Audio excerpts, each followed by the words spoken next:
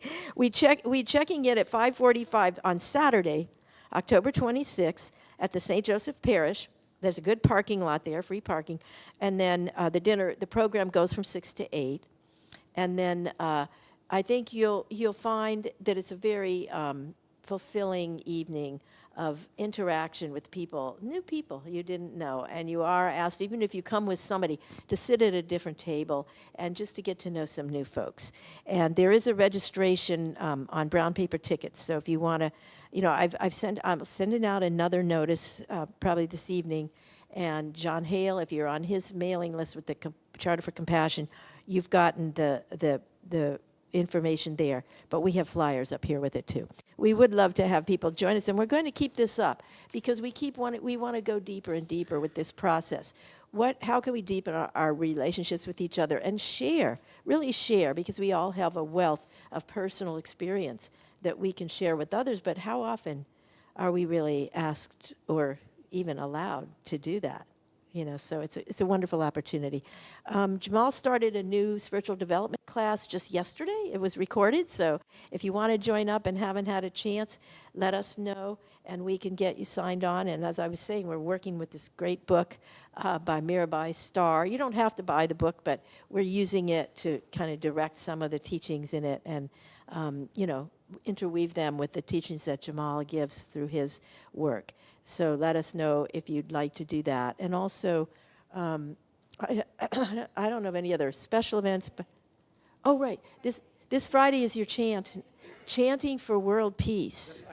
Isla Ross does a wonderful chant circle, and she has drums and rattles, and you can come, you can just listen and meditate. I love to come and just be in meditation.